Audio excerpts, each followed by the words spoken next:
자, 반갑습니다. 성경과 인간 이해 다섯 번째 시간입니다. 바깥에서 오프닝을 하고 싶었는데 카메라가 깨져서 안 나가는 게 아니라 나가려고 했는데 황사가 너무 심하게 와가지고 도저히 나갈 수 있는 상황이 아니어서 이렇게 집에서 오프닝을 찍습니다.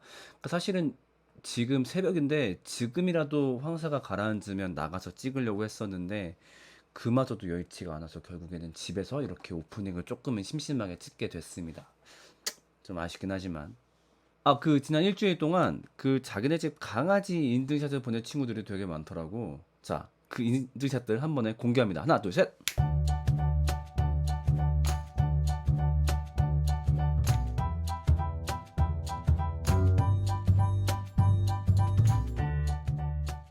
자, 앞으로도 자기네 집 반려동물을 인증하고 싶다. 이렇게 사진과 그 이름을 보내주면 같이 이런 식으로 올려줄게요. 아마 다음 주부터 엄청 많이 올라오지 않을까 싶더라고. 자, 사소한 자랑거리 한번 출발해 보겠습니다. 연기예술 전공인데 학교 공연 오디션에서 원하는 배역을 맡을 수 있게 됐어요. 나도 학교 다닐 때 뮤지컬 했다 보니까 자기가 원하는 배역 따는 건 진짜 그 기쁜 일이거든. 왜냐면은 연습할 때부터 그 배역을 보통 바라보고 연습을 하게 되는데 인기 많은 배역들은 굉장히 여러 친구가 그 배역을 바라보고 연습하게 되어 있거든. 근데 그 중에서 내가 딱 된 거니까 와, 정말 기쁜 순간이지. 축하해. 발에 물집이 났는데 조형관까지 절뚝거리며 걸어갔다. 내 자신이 대견스러웠다. 아우, 대단하고 안쓰럽고 그래. 방을 치워서 드디어 돼지우리를 탈출했습니다. 그래. 나도 워낙 돼지우리 메이커라서 반성하게 되는. 친구가 딸기 크레이프 케이크를 줘서 먹었는데 너무 맛있었어요. 그거 크레이프 케이크인가? 그 성욱이가 준 거? 맞지, 맞지. 크레이프 케이크를 그 내가 아는 후배가 나도 줘서 처음 먹어봤는데 충격받을 정도로 맛있었던? 그래서 살을 빼는 중이었는데 그 크레이프 케이크를 막 정신없이 먹었었어. 그 진짜 맛있더라고. 그 보내준 후배한테 야, 내가 어지간하면 뭘 이런 걸 보냈어라고 할 텐데 이거는 너무 맛있다. 그냥 고맙다. 이렇게 내가 카톡을 보낼 정도로 진짜 맛있었던. 오늘 줄넘기 2,400개 했어요. 내일은 2,500개 하는 날. 이렇게 매일 100개씩 늘려가는구나. 오, 엄청난 도전을 하고 있네. 멋있습니다. 저 곱창집에서 알바하는데 어제 알바 끝나고 사장님이 저 먹으라고 곱창 주셨어요. 되게 감사한 사장님이네. 다들 알바들을 참 많이 하는 것 같아. 아까도 보니까 좀 많이 있던데 참 뭔가 안쓰럽고 그래. 사실은 조금 더 공부할 시간이라고 생각은 하는데 아마 다들 사정이 여의치 않으니까 알바를 하는 경우가 많겠지. 정말로 수고 많고 응원합니다. 제 손으로 포크 디자인부터 시작해서 실톱으로 자르는 것까지 모두 직접 만들었어요. 그 포크가 우리가 먹는 그 포크를 말하는 건가? 요것도 한 인증샷 보내주면 좋을 것 같아. 어떤 걸 얘기하는 건지 잘 모르겠네. 타피오카 펄이 먹고 싶어서 공차를 시켰는데 알고 보니 펄 추가를 안 했더라고요. 근데 이걸 친구한테 말했더니 냉동 펄 1kg을 받았어요. 이런 사람은 저밖에 없을 것 같아서 사랑합니다. 야, 냉동 펄 1kg 받은 걸 축하한다기보다 그런 말을 듣고 반응해주는 친구가 있다는 거에 대해서 정말로 축하를 전하고 싶어. 나는 그런 친구가 있나? 혹은 내가 그런 친구를 생각해 봤을 때 나도 자신 있게 대답은 말을 못할 것 같아. 정말로 좋은 친구를 갖고 있구나. 축하합니다. 저는 마라탕을 7일에 7번 먹습니다. 야, 항문이 소리 지르겠다. 13시간 반 잤어요. 한 번도 안 깨고. 요새 부럽다. 나도 원래 한 번 자면 진짜 오래 잘 수 있는데 요새 뭔가 여건이 안 돼가지고 나도 이렇게 좀 자보고 싶다. 13시간 반. 너무 부럽다. 동생한테 용돈으로 10만 원 줬어요. 와, 진짜 잘했다. 쉬운 결정이 아니었을 텐데, 나 또한 오빠 여동생을 키우는 입장에서, 물론 아직 6살, 3살이지만, 나중에 이런 일이 있으면 좋겠네. 저 복싱 프로 합격했어요. 이제 프로 선수예요. 부럽다. 나도 언젠간 꼭 도전하고 싶은. 사실 쉽사리 용기가 잘 안 나기도 하고, 집 근처에 복싱 체육관이 없어가지고, 복싱 체육관을 못 다닌 지 벌써 한 5년째 되어서 사실상 멀어지고 있는 꿈인데, 나중에라도 꼭 도전하고 싶은 꿈이라서 정말 응원합니다. 최근에 제 강아지가 무지개 다리를 건넜는데 강아지 납골당에 가서 장례를 치렀는데 저희 집 강아지가 자기 인생에서 저를 최고의 주인이라고 생각해줬으면 좋겠고 아직도 잊혀지지 않아서 정말 힘들어요. 하지만 잘 견뎌내고 있는 저에게 위로의 칭찬 한마디 해주고 싶어요. 아무리 동물이라지만 그래도 반려동물을 떠나보낼 때는 정말로 사람을 떠나보내는 거 못지않게 슬픔이 찾아오는 것 같아. 분명히 쉽지 않은 시간들을 보내고 있을 것 같고 이렇게까지나 반려동물을 생각하는 사람이었다라고 한다면은 분명히 그 동물에게 너는 최고의 주인이었을 거야. 나중에 그 키웠던 동물을 다시 만나서 그때 기억하니 이렇게 수다를 떨 수 있는 그날이 오기를 나도 기대해 봅니다. 자, 오늘 본격적으로 5강 수업 시작하겠습니다. 남이 내게 심어준 이야기 말고 너는 어때? 너는 정말 너를 잘 알고 있니? 자, 지난 강의를 요약하자면은 사실 지난 강의는 복습의 성격이 강했지. 그러니까 우리는 이제 소유, 꿈, 사랑이라는 그런 어떤 행복의 공식을 가지고 우리의 행복을 열심히 쌓는데, 근데 이 행복이 마치 모래성 같다는 거지. 그래서 굉장히 파도만 밀려와도 쉽게 사라져 버리곤 하더라. 자, 그렇다라고 한다면은 우리의 행복은 이 모래성을 잘 쌓는 것도 중요하겠지만 저 파도를 완벽하게 막지 않으면 소용이 없겠다. 그래서 우리 삶의 온전한 행복을 추구하기 위해선 저 파도가 무엇인지 판단하고 그 파도를 막을 계획을 세우는 것이 맞다라고 본다. 이게 바로 지난 시간의 이야기였지. 그래서 여기에 대해서 너희가 노트를 올린 것들 한번 얘기해 볼게. 내가 쌓아올린 행복을 한순간에 무너뜨릴 수 있는 무언가가 있을 수도 있다는 사실을 깨달았다. 지금까지 나는 단순히 행복을 추구하고 내가 행복하기 위해서 오늘을 참고 또 내일을 참았다. 하지만 이제는 내가 그동안 쌓아올린 행복을 지켜내기 위한 대책도 마련해야 할 것 같다는 생각이 들었다. 정확하게 내 수업을 요약한 것 같아. 저는 남의 시선을 의식하는 경우가 있는데 이게 어쩌면 저의 파도라고 생각이 들어요. 남에게 난 어떤 모습으로 비춰질까? 내가 이렇게 하면 행동하면 괜찮을까? 이런 경우도 행복을 무너뜨리는 파도 중에 하나일 수 있겠지. 이번 수업을 들으면 내가 이때까지 행복하다고 느꼈던 감정들이 어쩌면 내가 진정으로 행복했던 것이 아니라 사회가 정해놓은 행복이라는 조건을 충족했다는 생각으로 인해 생긴 일시적인 안정감이 아니었을까라는 생각도 들었습니다. 굉장히 중요한 고찰이야. 그러니까 행복이란 감정이 정말로 나 스스로가 느끼는 감정인 건지 아니면 누군가의 기대에 충족해서 오는 감정인지 혹은 누군가보다 앞설 때 누군가를 이길 때 오는 어떤 착각이었는지 이걸 구분하는 건 굉장히 필요하겠지. 저는 행복하다고 생각하면서 살아왔는데 행복의 공식적 완벽하게 이룬 것이 없는데 사실 저는 행복하지 않을 수도 있겠다라는 꼭 생각이 들었습니다. 근데 걱정 마. 얘기했던 것처럼 그 행복의 공식을 이루어도 행복하지 않다라고 하는 사람이 많다 보니까 이것을 이루고 안 이루고는 지금 그렇게 중요한 문제는 아닌 것 같아. 요런 얘기도 있네. 오늘은 조금 어려운 수업이었습니다. 저는 집이 풍요롭지 않습니다. 많이 부족하다고 해야 할 정도인데 다른 연예인이나 잘 사는 풍족한 친구들이 돈이 많고 많은 걸 가졌다 해도 행복하지 않다는 말에 당황스럽습니다. 사실 이런 말을 들으면은 다른 부족한 사람들을 위해 겸손하게 행복하지 않은 척하는 줄 알았습니다. 근데 오늘은 그 똑같은 말들이 다르게 다가와서 조금 힘이 빠졌습니다. 돈을 벌기 위해 공부랑 알바를 병행하며 힘들게 살고 있는데 돈이 다가 아니라니 어떡하죠? 맞아. 그런 혼란이 오는 거지. 저 지점에 가면 내가 행복할 줄 알았는데 아니라고 얘기하면 나는 어떡하라는 거지? 어, 그래서 나는 무언가 다른 이야기를 하고 싶은 거야. 어쩌면 우리의 행복은 이걸 잘 쌓는 데서 오는 게 아니라 아까 얘기했던 우리 삶에 오는 거대한 파도들을 막을 때 진정으로 오는 것이 아닐까. 이제 그게 내 생각인 거지. 자, 그래서 앞으로의 수업 내내 이 그림이 반복적으로 등장한다 그랬지. 모래성과 파도. 그래서 이 수업은 이 파도의 정체를 분석해서 이 무엇인지 알아내서 그것을 막을 수 있는 방법 어떻게 해야 될지 같이 논의하는 수업이 될 거라고 이야기를 했어. 자, 그 중에서 나는 이제 두 개의 파도가 있다라고 생각을 하는데 우리의 삶을 무너뜨리는 이 중에서 첫 번째 파도를 오늘 이야기해 보려고 해.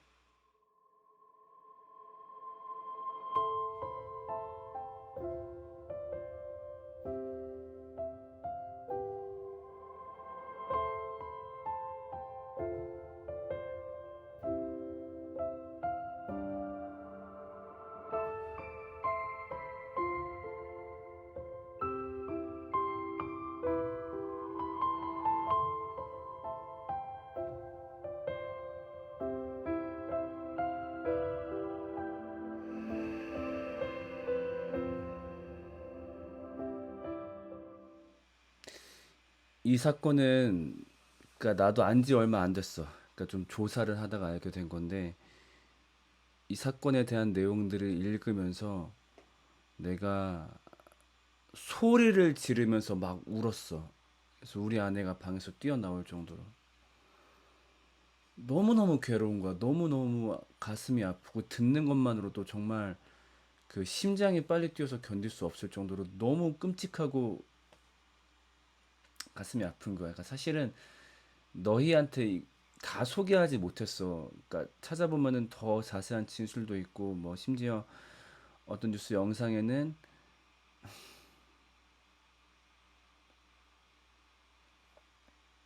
이제 태환이의 실제 이제 사고 후에 육성 목소리 이제 막 자기 고통을 진술하는 그런 목소리들도 있는데 근데 그것까진 차마 너네한테 못 들려주겠더라고. 아, 일단 내가 못 보겠더라고.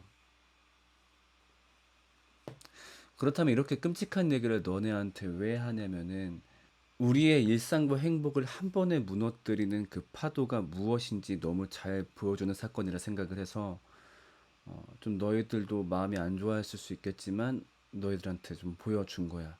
우리의 삶과 행복을 망치는 이 첫 번째 파도는 무엇이냐면 바로 악함이야. 오늘은 그 중에서도 타인의 악함에 대해서 이야기해 보려고 해.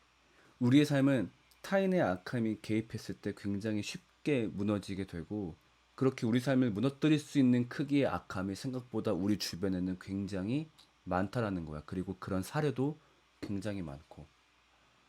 그러니까 우리가 여기에 대해서 별로 신경 쓰지 않는다라고 생각할지 모르겠지만 우리 주변에는 이 타인의 악함을 막기 위한 어떤 방법과 장치들이 깔려 있어. 자, 한번 하나하나 얘기해 볼게. 자, 우리가 어떤 집을 지을 때 집에 당연히 문이 있잖아. 그리고 거기에는 문고리가 있지. 문이 잘 안 열리게 해주는 장치. 근데 문고리가 단순히 그 역할만 하는 게 아니라 문고리에 반드시 달려 있어야 될 장치가 있지. 그게 바로 뭐지? 잠금 장치. 세상의 모든 문, 모든 창문에는 반드시 잠금 장치가 있어. 이게 굳이 왜 필요할까? 바로 타인의 악함을 막기 위한 거지. 왜? 자기 집이 아닌데 침입해서 해를 가하려는 사람이 있거든. 자, 만약에 그런 상상을 한번 해볼까? 우리가 어디 혼자 그 타지 여행을 갔어. 그래서 어디 숙박업소 들어가게 됐는데 이 문고리가 고장 난 거야. 그래가지고 안 잠겨. 문이 퍼 열려. 자, 우리는 거기서 잠을 잘 수 있을까? 절대 못 잘 거야. 타인의 악함을 막아줄 수 있는 그 잠금 장치가 없으면은 우리는 그만큼 불안함을 느끼는 거지. 자, 그 다음에 CCTV. 우리나라 곳곳에 CCTV가 있어. 그거 왜 있어? 왜 굳이 사람들을 감시해? 좋은 거 아니잖아. 왜냐하면은 어느 곳 어느 상황에서 타인의 악함이 발휘될지 모르다 보니까 CCTV를 설치할 수밖에 없는 거지. 타인의 악함을 막기 위해서. 자, 그리고 심지어 타인의 악함을 막기 위한 직업도 있어. 그게 바로 우리가 알고 있는 경찰 혹은 법관들이겠지. 왜냐하면 정말 타인의 악함이 하도 많다 보니까 이것을 통제하는 사람을 아예 두지 않고서는 못 견딜 정도로. 우리 길거리에 가로등 항상 있지. 이거 있어야 돼. 이거 왜 있어야 돼? 야간에는 잘 안 보이기 때문에 타인의 악함이 더 손쉽게 우리한테 다가올 수 있기 때문에 이걸 막아줄 수 있게 가로등을 설치하는 거지. 타인의 악함을 막아주기 위해서. 그러니까 우리가 평소에 이거를 잘 생각하지 않아서 그런데 가만 생각해 보면은 우리를 위협하는 타인의 악함이 너무 많아서 우리 주변에는 이거를 막는 장치들이 엄청나고 또 우리도 알게 모르게 여기에 대해서 엄청난 스트레스를 받으면서 살아가고 있어. 그러니까 내가 결혼 초창기 때 내가 서울 건대 쪽 살 때 얘기였었는데 내가 한 일주일에 이틀 정도 기타 강사로 출근을 하고 아내는 매일매일 직장을 출근했었거든.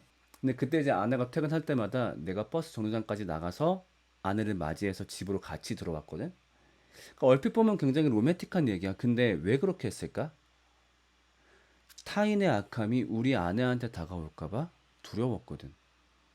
왜냐면은 그 버스 정류장부터 집까지가 좀 되게 으슥한 골목길이었어. 가끔가다 가로등도 막 중간중간 꺼져 있어.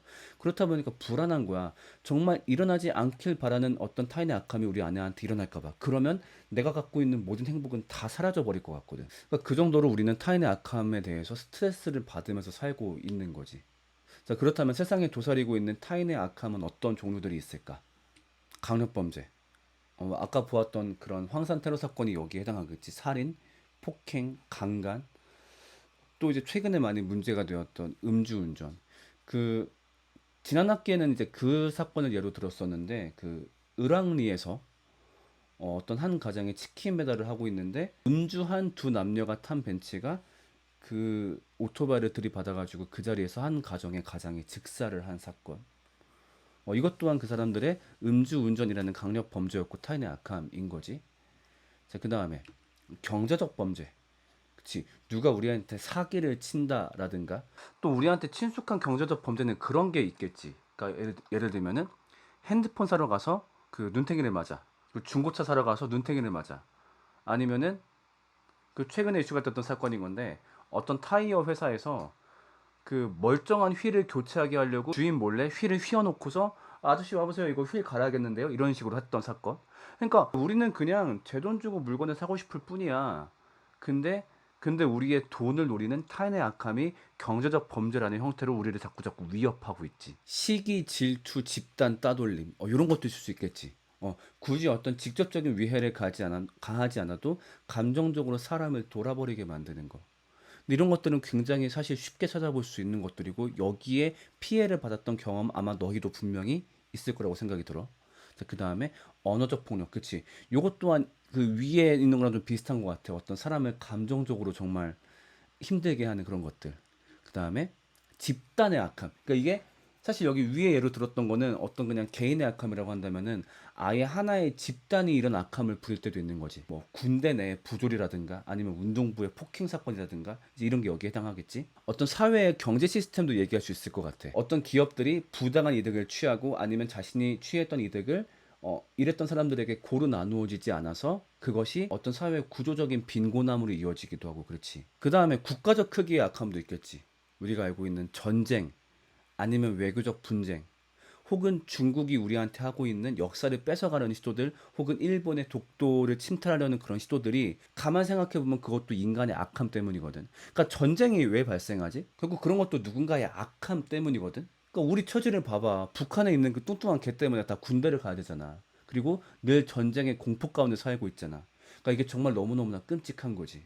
그리고 이 가해자도 되게 다양해. 뭐 정말 모르는 사람, 뭐 아까 뭐 음주운전이라든가 아니면 태완이 사건이라든가 아니면 뭐 여러 가지 강력 범죄들은 정말 모르는 사람한테서 일어나는 경우가 많이 있지. 아니면 내가 정말 믿었던 친구, 뭐 지인이 되었든, 아마 부모님이 지인한테 큰 사기를 경험한 사람들 분명히 있을 거야. 우리 부모님도 있으시고. 저 사람만큼은 나에게 악함을 발휘하지 않겠지라고 믿었던 사람이 나에게 악함을 드러내기도 하지.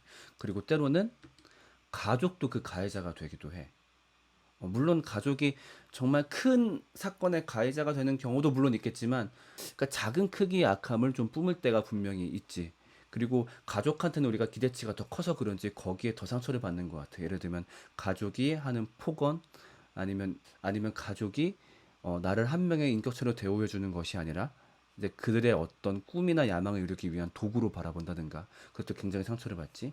혹은 어떤 직장 동료, 그러니까 이거는 약간 좋은 의미에서 직장 동료가 아니라 이제 같은 길을 걸어가는 사람들. 그러니까 함께 어떤 목표를 두고 같이 경쟁을 하다 보니까 서로가 막 악함을 발휘하기도 하겠지. 사실은 매일매일의 뉴스는 어찌 보면 사람들의 악함에 대해서 다루고 있다라고 해도 과언이 아니야. 내가 오늘 뉴스 중에 일부를 발췌를 해봤거든. 미얀마와 교역협정 중지, 민주정부 복귀할 때까지. 그치, 지금 미얀마가 굉장히 시끌시끌하지. 그러니까 평화롭게 잘 살고 있던 미얀마에 그 정권을 탈환하고 싶어하는 타인의 악함이 미얀마에 영향을 끼치면서 지금 미얀마 국민들의 모든 일상과 행복이 사라져 버리고 있지. 구미 3세야 또 반전. 이 사건은 그거지. 구미에서 3세의 여자아이를 집안에 방치해서 그대로 아사하게 만든 사건. 그러니까 이 악함의 대상이 우리나 내가 사랑하는 사람이 아니라고 하더라도 이런 얘기는 정말 듣는 것만으로도 너무 가슴을 아프게 하는 것 같아. 셔츠 벗고 20년 전 흉터 이러면 증오 멈추겠나 울분, 이거는 그거야. 그 미국에서 벌어진 증오 범죄. 그러니까 지금 미국에서 아시아인들을 향해서 그 증오 범죄가 자꾸 일어나고 있다라고 하지. 그래서 최근에는 그 한인 사람들도 사망했었고 그 총격 사건 때문에 정말 평범하게 살고 있는데 갑자기 나는 아시아 놈들이 싫어 이러고 와서 누가 갑자기 나를 죽이는 거지. 그 내 행복과 일상이 타인 악함 때문에 갑자기 무너져 버리는 사건. 그 다음에 이것도 안타까운 사건이야. 석 달 동안 스토킹 당해. 그 어떤 여자분이 남자한테 스토킹을 당했는데 결국 그 스토커가 집까지 찾아와서 모녀를 같이 죽인 사건이 벌어졌지. 얼마나 어이가 없어. 그 부모님 입장에서도 그냥 딸을 예쁘게 잘 키웠을 뿐이야. 근데 어떤 미친놈이 갑자기 우리 딸이 좋대 막 찾아와. 불안하게 살고 있는데 심지어 찾아와서 내 딸과 나를 죽여. 이게 참 얼마나 어이없는 타인의 악함이야. 1년 계약하고 한 달 뒤 해고돼도 말 못하는 알바. 그렇지. 어떤 젊음의 순수함, 어리숙함을 활용해서 그 사람의 노동력을 노리는 타인의 악함이 오는 거지. 아마 너희도 이제 사회 초년생으로 나가면은 정말 많이 겪을 거야. 진짜 이상한 사람들 와가지고 뭐 보험 들라 아니면 뭐 자산 관리 해주겠다 뭐 정말 아니면 이상한 사기 뭐 보이스피싱 정말 많이 경험하고 그리고 임금 체불도 아마 경험할 거야. 나도 똑같이 경험했었거든. 우리는 그냥 내 삶을 잘 살고 싶을 뿐이야. 그냥 열심히 내가 노동해서 그냥 그 노동의 일한 대가를 받고 싶을 뿐인 거고 그냥 누가 나에게 호의를 베풀면은 그냥 그걸 믿고 싶을 뿐이야. 근데 우리의 마음이 아무리 이렇게 순수하더라도 타인의 악함 때문에 내가 내 삶을 살지 못하게 되어버리지. 불 꺼진 화장실에 원생 가둔 교사, 아이는 트라우마에. 그러니까 이 아이는 타인의 악함을 막을 수 있는 능력이 없으니까 정말 저항도 못하고 타인의 악함을 그냥 받아버리는 거지. 이런 류의 뉴스가 많은 날을 고른 게 아니야. 그냥 오늘 날짜 고른 거야. 한번 너희도 확인해봐. 3월 30일자 그 네이트 뉴스들이거든. 아, 이런 뉴스가 매번 매번 업데이트가 돼. 그러니까 진짜 우리는 타인의 악함의 홍수 속에서 살고 있는 거지. 그러니까 이렇게 우리 삶 주변에는 수많은 타인의 악함이 있는데 만약에 나 혹은 사랑하는 사람에게 이런 일이 생긴다면 우리는 어떻게 될까? 정말 상상조차 하기 싫겠지. 우리가 갖고 있는 행복이 정말로 의미가 있을까 싶을 정도로. 자, 근데 그래도 그렇게 생각하는 친구 있을지 모르겠어. 아, 나는 어쨌든 행복하게 살면 되지. 타인의 악함이 있더라도 어쨌든 정말 돈 많으면 행복하겠지. 그리고 내 꿈 이루면 행복하겠지. 그리고 사람들에게 사랑받으면 행복하겠지. 라고 생각하는 사람이 있을지 모르겠어. 자, 근데 문제는 뭐냐면은 우리가 얘기했던 행복의 공식, 소유, 꿈, 사랑은 사실 사람들이 모두가 원하는 것이다 보니까 내가 들고 있는 순간 이걸 탐내는 자들이 자신의 악함을 발휘해서 피라냐 떼처럼 달려들어. 그러니까 우리는 그 사례를 정말 많이 확인할 수 있는데 예를 들면 소유를 얘기해 볼까? 자, 내가 로또 1등에 당첨이 되었어. 자, 그러면은 우리 흔히 농담반 진담반으로 로또 1등 되면은 뭐 하라 그래? 전화번호 바꾸고 해외로 튀라 그러지. 왜? 이제 좀 있으면 이걸 노리는 타인의 악함들이 막 달려들 테니까. 그 실제로 우리 부모님 지인 중에 한 달이 건너 지인 중에 로또 1등에 당첨되신 분이 있어. 근데 이분이 좀 되게 잘했어. 일가 친척들한테 돈을 다 나눠준 거야. 그래가지고 직계 가족한테는 1,000만 원씩인가 나눠주고 그 다음에 사촌들한테는 500씩인가 나눠준 거야. 근데 그 사촌 중에 한 명이 나는 왜 500 주냐면서 와서 이 사람을 찔러 죽였었어. 진짜 실제로 그 있었던 사건이야.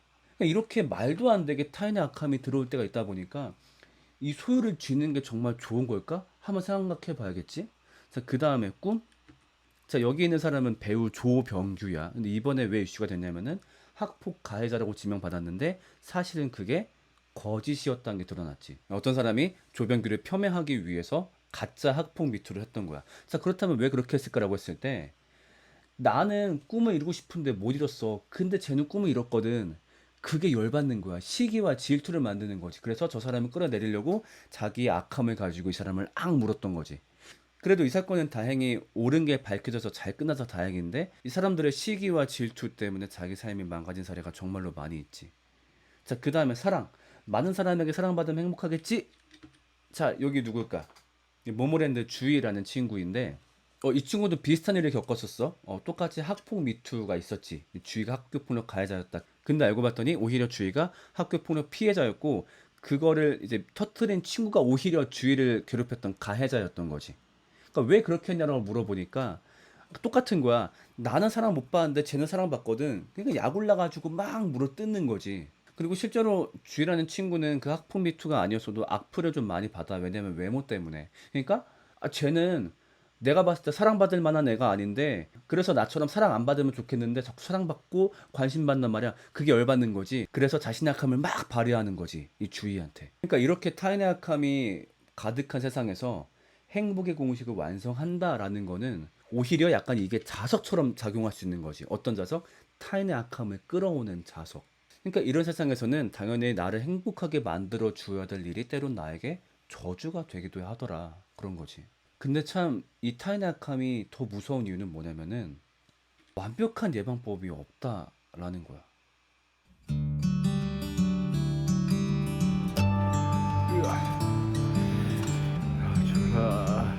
안녕하세요.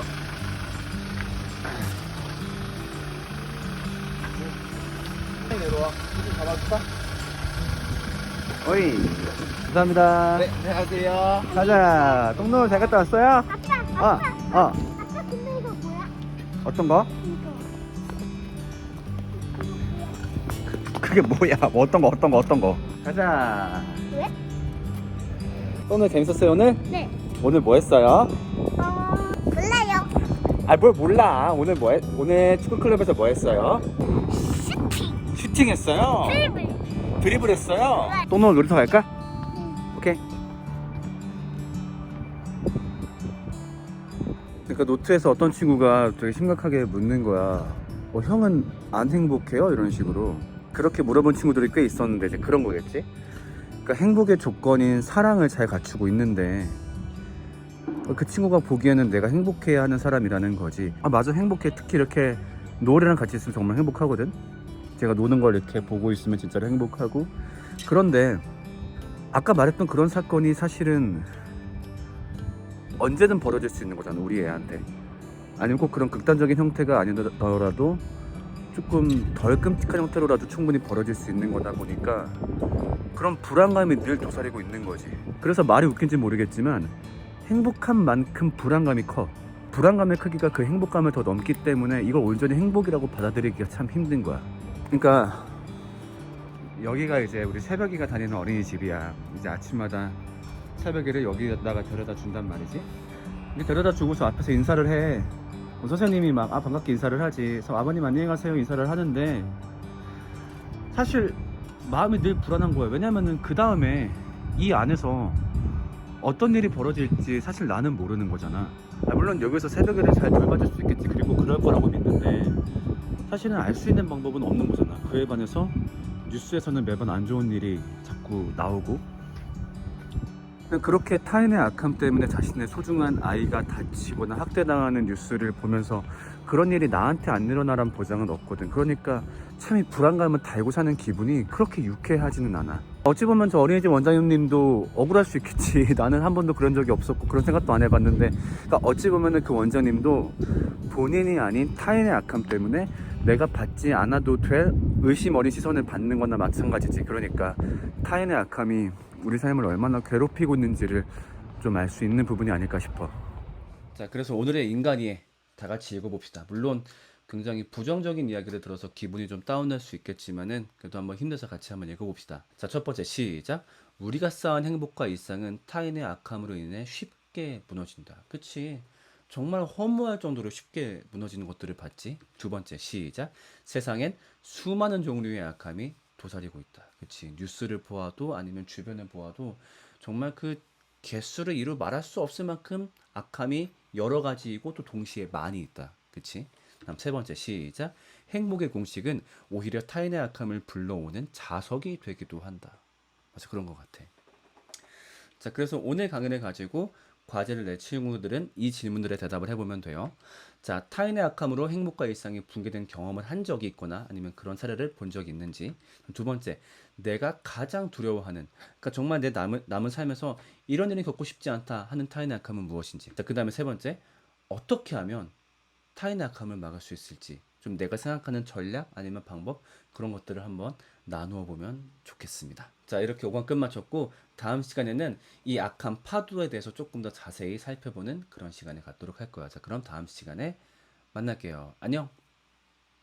아, 그리고 지금 이거는 내가 강의를 다 찍고 추가로 찍은 영상인데 오늘 강의가 좀 길어. 왜냐하면은 후반에 쿠키 영상이 되게 많거든. 그래서 쿠키 영상이 시작되는 지점에서 꺼도 강의가 인정되게 설정해 놓을 테니까 그거 끝까지 다 안 봐도 돼. 알았지?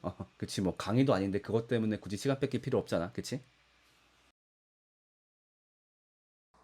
그냥 하는 편의점 음식 리뷰는 좀 막막한 것 같아가지고 어떤 상황을 가정했냐면은 살 빼는 상황에서 급히 끼니를 해결해야 되는 그런 상황인데 편의점밖에 없어. 그래서 그럴 때 좀 어떻게 먹을 수 있을까를 컨셉으로 준비를 해봤어. 최대한 단백질을 많이 먹을 수 있는 방향으로.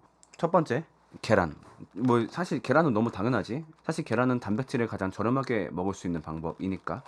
그리고 노른자에는 좀 지방이 많긴 해. 그래서 그게 걱정되는 사람은 빼고 먹어도 되고. 근데 두 개 정도는 한 끼로 먹는다 했을 때 크게 문제가 되진 않는다고 봐.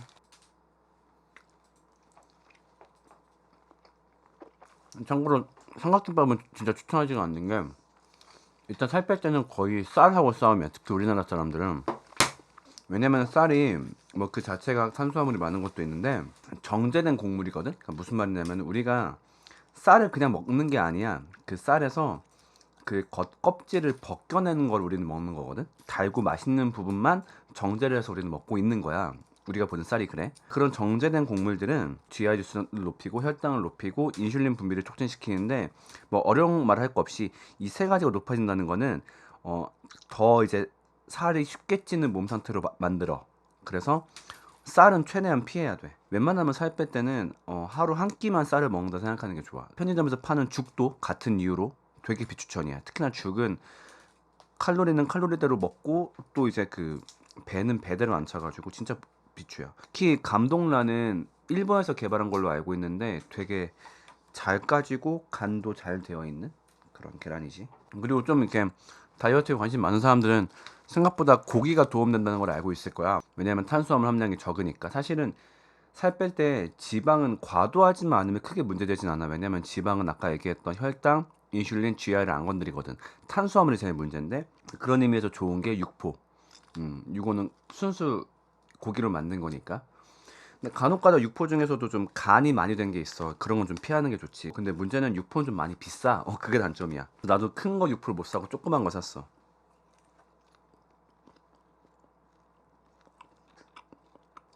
그 다음에 고기가 좋다라고 하니까 그럼 핫바 먹어도 되겠네 이렇게 하는 사람도 있을 것 같은데 이제 그런 것들을 가공육이라고 하지. 핫바라든가 소세지라든가 그런 것들. 그러니까 삼각김밥보다는 그게 나은 건 맞아. 그런데 그것도 좋진 않은 게 가공육들은 기본적으로 고기랑 밀가루를 많이 섞어. 그러면서 또 이제 설탕 같은 것도 많이 넣어가지고 그래서 살 빼는데 별로 좋지 않아. 그래서 핫바 같은 것도 영양 성분을 보면은 단백질 함량이 다른 거에 비해 높기도 하지만은 칼로리 자체가 높은 경우가 많아. 근데 그 와중에 요런 거는 그나마 괜찮아.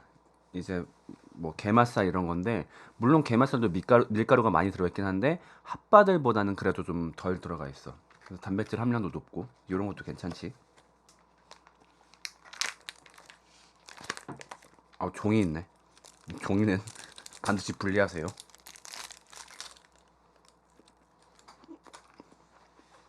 근데 보면 알겠지만 전반적으로 비싸. 그러니까 웬만하면은 어디 멀리 이동할 일 있으면은 꼭 도시락을 챙기는 습관은 들이는 게 좋아. 그러니까 뭐 계란이랑 고구마 같은 거 챙겨가지고. 그다음에 그거 떠올리는 사람도 있을지 모르겠어. 편의점에 그 단백질 밥 하잖아. 단백질 밥 요만한 사이즈로. 그거 말장난이야. 그 단백질이 많긴 하지. 근데 단백질만큼 탄수화물이랑 지방도 되게 많아. 그래서 그거 먹지 마. 단백질 밥 별로 안 좋아. 진짜 그냥 어차피 칼로리 있으니까 그거 하나만 먹겠다 그러면 먹어도 되는데 단백질 바가 아마 포만감이 그렇게 높지가 않을 거야. 자, 그다음 마지막 소개할게. 여기 있는 번데기. 닭가슴살 떠올린 친구들도 있을 것 같은데 맞아, 닭가슴살 되게 좋아. 좋은데 워낙 많이들 잘 알고 있으니까 나는 근데 요걸 좀 소개하고 싶더라고. 번데기. 여기 번데기가 닭가슴살보다 더 저렴해. 그래서 단백질 함량으로만 비교하면은 닭가슴살보다 얘가 조금 더 이득일 수 있을 거야. 생각보다 맛도 괜찮고 짭짤하니 간도 괜찮아가지고 살 뺄 때 번데기 자주 먹으면 좋습니다. 근데 좀 조미가 많이 되어 있긴 해 번데기가. 그래서 최대한 국물을 짜고 국물을 좀 덜어내고 먹는 게 좋겠죠. 그래서 이걸 만약에 좀 그냥 먹기 힘들다 그러면은 뚜껑을 딴 상태에서 전자레인지에 돌리고 먹어도 괜찮습니다. 요새는 많이 안 보이는데 내가 어렸을 때만 해도 어디 유원지나 관광지 가면은 꼭 번데기를 팔았거든. 그래가지고 지금도 번데기를 먹으면은 어디 놀러 간 기분 나고 그래.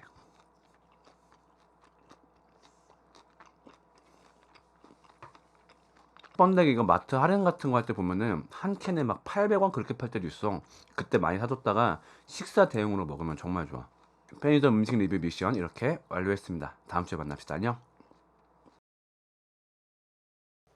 자, 미션 한번 봅시다. 일단 빼는 미션부터 한번 볼게. 아샤추 먹고 후기. 그거지. 아메리카노에 샷 추가하는 거. 내가 커피를 못 먹어. 나는 체질적으로 커피를 못 마셔. 커피를 마시면은 그 자리에서 몸에 힘이 다 풀려서 잠들어.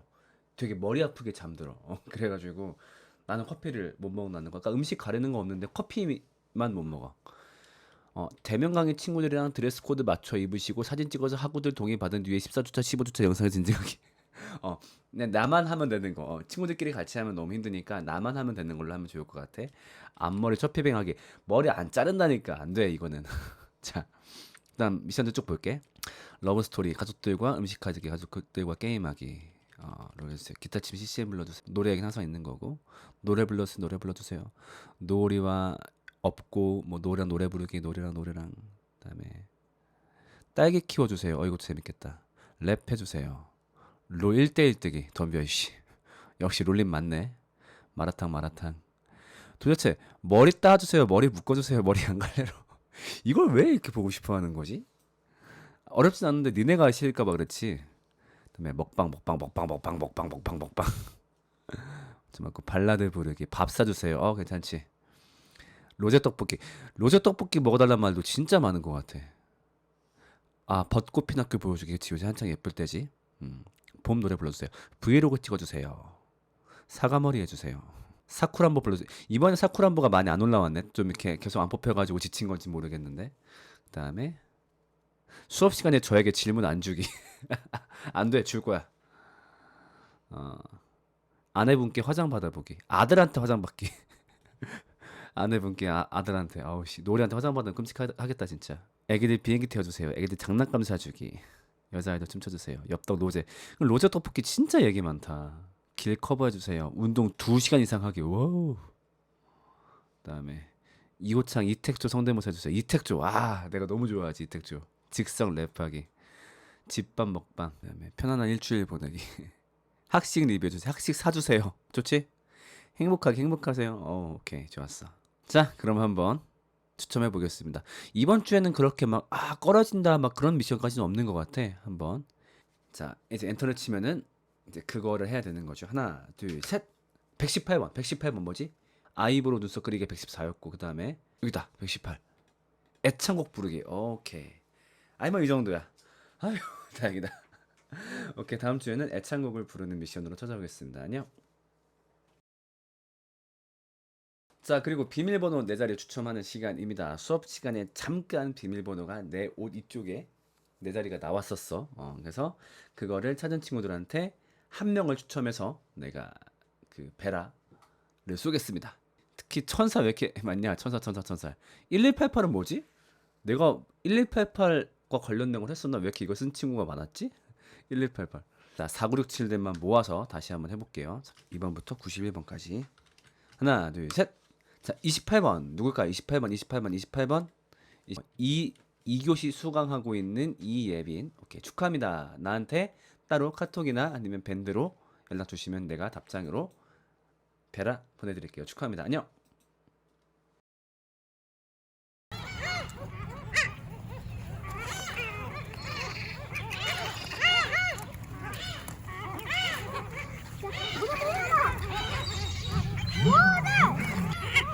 나 영혼을 구하주라. 예.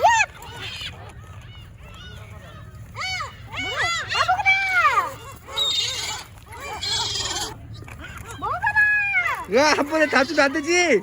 아.